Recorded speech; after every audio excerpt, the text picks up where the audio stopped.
Et maintenant, une joueuse d'échecs qui, en décembre 2019, a décidé de jouer sans voile dans une compétition internationale pour marquer sa résistance au régime des mollahs.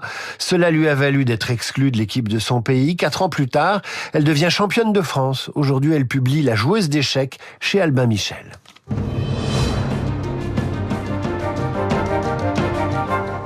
Bonjour Mitra et Jazipour. Bonjour, merci de m'avoir invité. Merci d'être en direct sur Radio Classique ce matin. On va parler de votre histoire, Mitra et Jazipour. Mais avant cela, nous aimerions savoir quelles nouvelles ont pu vous parvenir d'Iran ces derniers jours.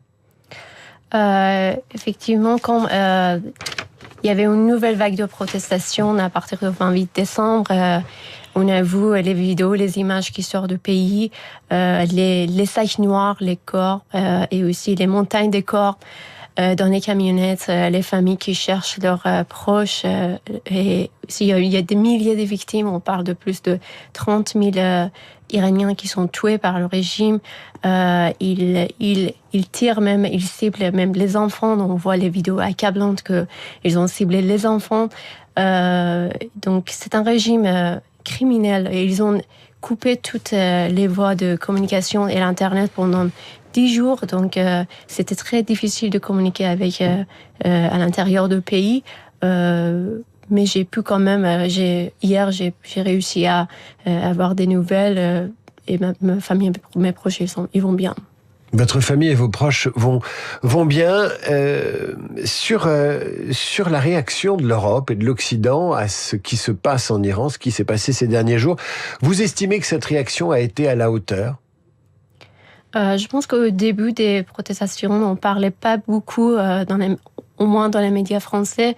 On ne consacrait pas assez de temps sur ces moments historiques en Iran parce que c'est un massacre inédit dans l'histoire contemporaine de l'Iran. Et donc, je pense qu'on n'a pas eu assez de soutien de la part des médias occidentaux.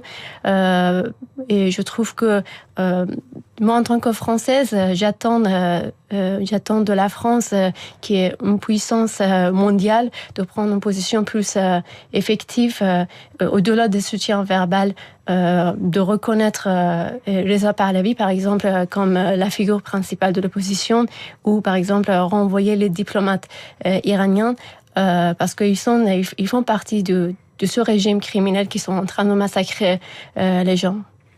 Donald Trump avait promis que l'aide arrivait. Il avait lancé cette phrase la semaine dernière. Et puis l'aide américaine n'est pas arrivée. Elle arrivera peut-être.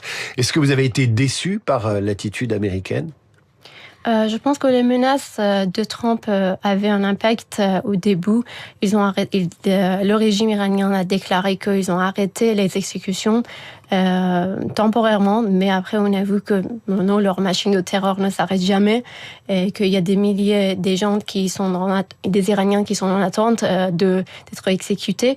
Donc les menaces ne marchaient pas.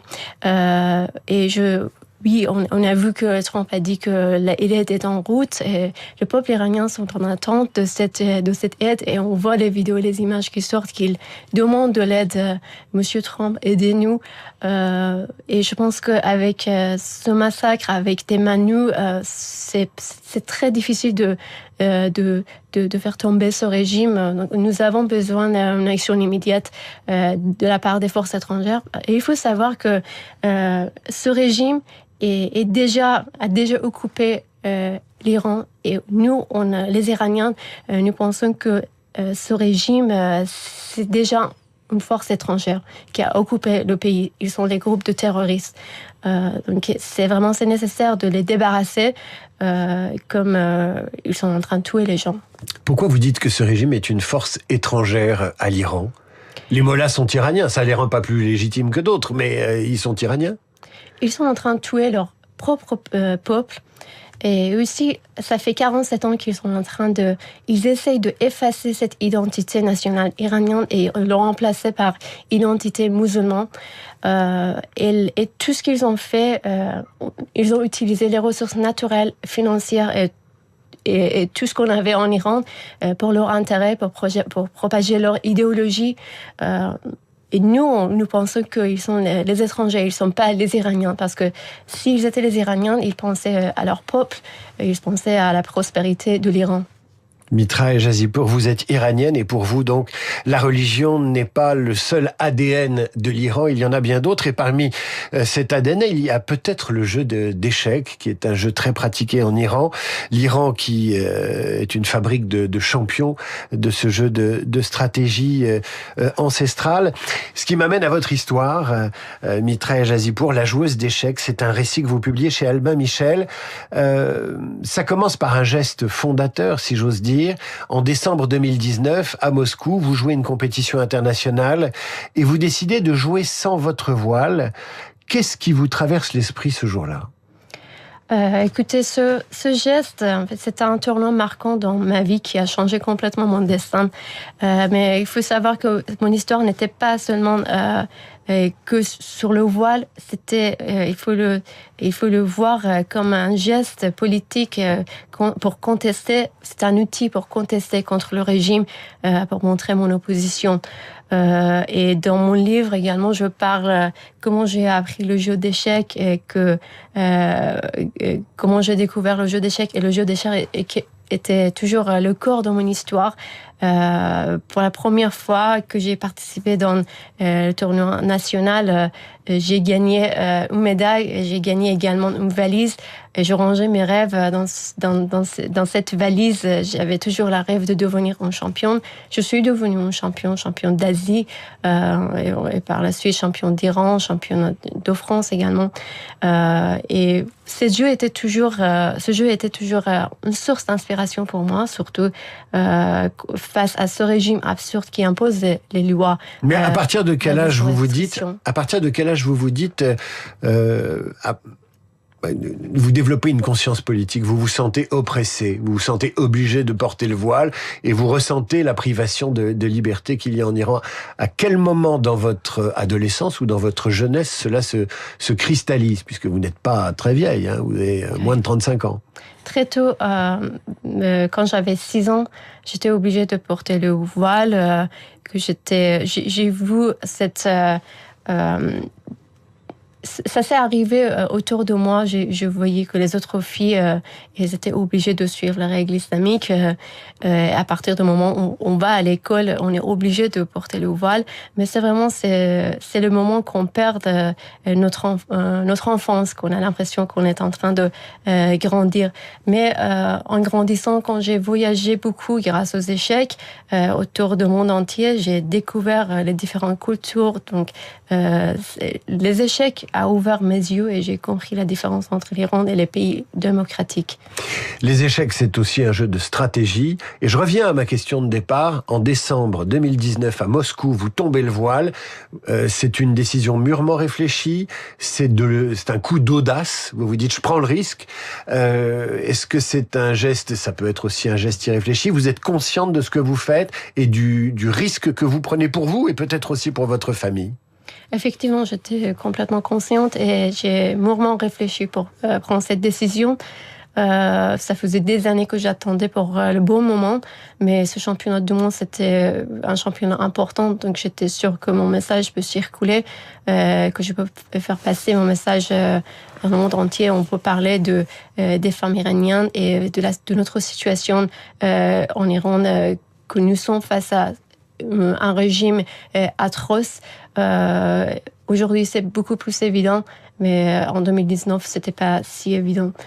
Mais en fait, je peux pas dire que cet acte était courageux parce que par rapport à ce qu'on voit aujourd'hui, le peuple iranien qui descend dans la rue, qu'ils mettent en péril leur vie, je trouve que c'est ça du courage. Qu'est-ce qu'il vous a coûté, ce geste ?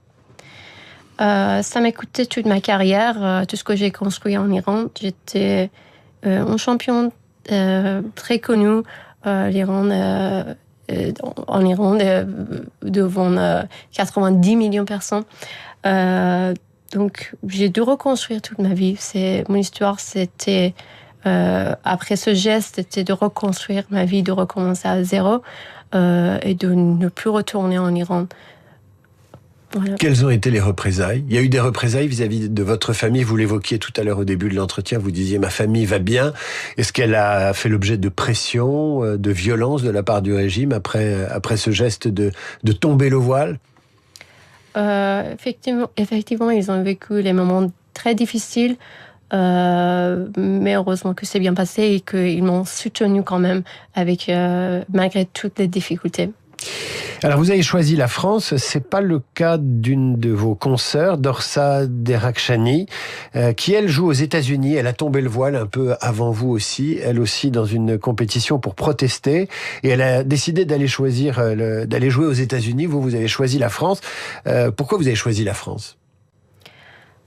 Écoutez, depuis mon enfance, j'ai beaucoup admiré la France. J'aimais beaucoup la littérature. J'aimais beaucoup.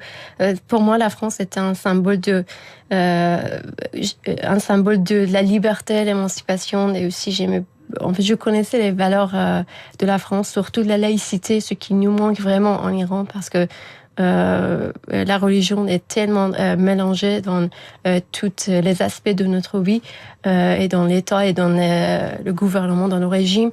C'est une théocratie. Donc je comprenais la valeur de laïcité. Et pour moi, la France était un symbole de laïcité, de la liberté. J'avais toujours le rêve de vivre à Paris, cette belle ville. Qu'est-ce qui se passe quand vous rejoignez l'équipe de France? C'est une mutation pour vous, une transformation, parce que vous allez jouer et vous allez gagner sous les couleurs de l'équipe de France. Vous êtes même championne de France d'échecs. Ça change votre relation avec votre pays d'origine? Est-ce qu'il y a une nouvelle Mitra? Je peux dire que je peux pas dire que ça n'a pas changé les choses. Ça n'a pas changé mes relations avec mon pays d'origine, mon pays natal, l'Iran, parce que une partie de moi restait toujours en Iran, que je suis attachée, mais en même temps, je suis fière d'être française, de représenter la France et être membre de l'équipe nationale de France. Et que, aussi, nous avons, comme vous avez mentionné, nous avons gagné les médailles avec l'équipe de France, de médailles historiques. Je suis fière d'être française également parce que j'ai été bien accueillie et c'est mon pays d'adoption et que je dois beaucoup à la France également. Vous arrivez en France où nous avons un débat depuis plusieurs années, un débat permanent sur le port du voile dans certains services publics. Certains partis politiques revendiquent pour certaines femmes le droit de porter le voile en dépit des règles de laïcité. Et donc évidemment il y a des conflits politiques là-dessus. Et même dans les compétitions sportives, il y a la revendication de certaines femmes de pouvoir jouer au football voilé ou de participer aux Jeux Olympiques avec leur voile. Que vous inspirent ces débats et ces polémiques françaises? Tout d'abord, je dois mentionner qu'on ne peut pas comparer la situation de l'Iran avec la France parce que l'Iran, c'est une république islamique et la France, c'est une république laïque. Donc, la situation est complètement différente par rapport à ce qu'on a vécu en Iran. Mais deuxième chose, on ne peut pas... je pense que personne n'est plus contre le voile que moi, parce que avec mon histoire, avec tout ce qu'on a vécu en Iran, je pense que porter le voile, ça dégrade la situation de la femme et que je suis contre le voile, personnellement. Mais il faut savoir que chacun est libre de choisir. Il ne faut pas nier ce choix et que je pense que en France... le sujet du hijab est devenu un peu très politisé et que certains politiciens l'utilisent comme une arme, pour avoir plus de voix. Je pense qu'il faut le voir comme un sujet simple culturel et le dépolitiser et désarmer les gens qui vont utiliser cet outil pour leur propre intérêt. Voilà. J'en reviens à votre livre qui est quand même consacré aux échecs. C'est ça qui vous a construit, c'est ça qui vous a structuré. Je mets de côté l'éducation que vous ont donnée vos parents. En quoi les échecs ont-ils été un moyen pour vous d'émancipation ? Qu'est-ce qui se fabrique grâce aux échecs dans le cerveau d'une jeune fille, d'une petite fille même, qui fait que on est différent quand on joue aux échecs et qu'on voit les choses différemment ?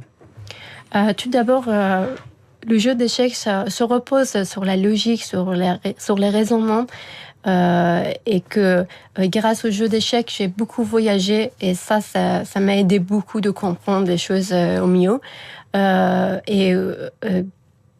Pour moi, c'était un outil d'émancipation parce que grâce aux échecs, j'ai compris plein de choses. Et quand je jouais à chaque partie, je jouais à fond. C'est comme si mes pièces étaient mes mains, mes pieds et que ça faisait une partie de moi-même. Et que j'ai l'impression que chaque partie que je jouais, je vivais sur l'échiquier et que ça m'a donné une sorte de maturité également. Et le jeu d'échecs, ça repose sur poser des questions, résoudre les problèmes et se poser la question et se douter, c'est le début de comprendre les choses, d'être curieuse. Vous rentrerez vivre en Iran si le régime change? Écoutez, j'ai pas encore décidé pour ça, mais je serais effectivement, c'est un rêve de voir la chute du régime, de voir l'Iran libre. Mais je pense qu'une fois que ce régime tombe, il y aura plein de choses à faire. L'Iran sera une terre vierge pour des investissements. Je pense que je ferai un rôle intermédiaire pour que je serai bénéfique pour l'Iran et la France, et que après la chute des mollahs, je pense que le Moyen-Orient sera en paix, le monde entier sera en paix, et que il faut faire tomber ce régime. Mitra Ejazipour, au micro de Radio Classique, elle publie La joueuse d'échecs, elle est grand maître international et joue désormais pour la France. Merci madame et à bientôt. À suivre le rappel des titres, Charles Bonner, suivi de la revue de presse d'Hervé Gattegno et notre esprit libre du lundi, Luc Ferry. Radio Classique